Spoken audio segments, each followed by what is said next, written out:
ഇവിടെ ഇപ്പം നേരിടുന്ന പ്രശ്നം എന്ന് പറഞ്ഞാൽ ഒരാഴ്ചയായിട്ട് ഇവിടെ നിന്ന് കഞ്ചാവും മയക്കുമരുന്നും ഉൾപ്പെടെയുള്ള സാധനങ്ങൾ പിടിക്കപ്പെടുകയും അത് കാണിച്ചു കൊടുത്ത ഒരു പൊതുപ്രവർത്തകനെ ജാമ്യമില്ലാ വകുപ്പ് പ്രകാരം ജയിലിൽ അടയ്ക്കപ്പെടുകയും ചെയ്യുന്ന ഒരു സാഹചര്യമാണ് ഉണ്ടായിട്ടുള്ളത്. അനധികൃതമായി നടക്കുന്ന എല്ലാ സംഭവങ്ങൾക്കും ഉദ്യോഗ തലങ്ങളിൽ തൊട്ടുള്ള ആളുകൾ അവർക്കെല്ലാം എല്ലാ പിന്തുണയും കൊടുക്കുന്നു എന്നുള്ളതിന്റെ ഏറ്റവും വലിയ തെളിവുകളാണ് ഇവിടെ നടന്നുകൊണ്ടിരിക്കുന്നത്. ഉദ്യോഗസ്ഥർ ഇതുമായി ബന്ധപ്പെട്ട് പരിശോധനാ കാര്യങ്ങൾ എന്തെങ്കിലും നടത്തിയിട്ടുണ്ടോ? നിലവിൽ ഇന്ന് ഒരു പ്രൈമറി ഇൻസ്പെക്ഷൻ ആയിട്ട് തന്നെ വന്ന് ഇവിടെ അനധികൃതമായ ഒരുപാട് കെട്ടിടങ്ങളുണ്ട്. അതിൻ്റെ ഒരു കണക്ക് എടുത്തതിന് ശേഷം ഒരു റിപ്പോർട്ട് പഞ്ചായത്ത് കമ്മിറ്റിക്ക് വെച്ചിട്ട് മുഴുവൻ കെട്ടിടങ്ങളും അളന്ന് നമ്മുടെ AR ഡീറ്റെയിൽസും കൂടെ വെരിഫൈ ചെയ്ത് തുടർ നടപടികൾ എടുക്കുന്നതിന് വേണ്ടിയാണ് വന്നത്.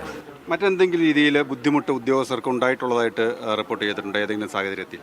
ഉദ്യോഗസ്ഥർക്ക് ഭീഷണി ഉണ്ടെന്ന് ഉദ്യോഗസ്ഥർ പലരും പറഞ്ഞ നമ്മുടെ എച്ച് പല ഭീഷണി ഉണ്ടായിരുന്നു പറഞ്ഞിട്ടുണ്ട്.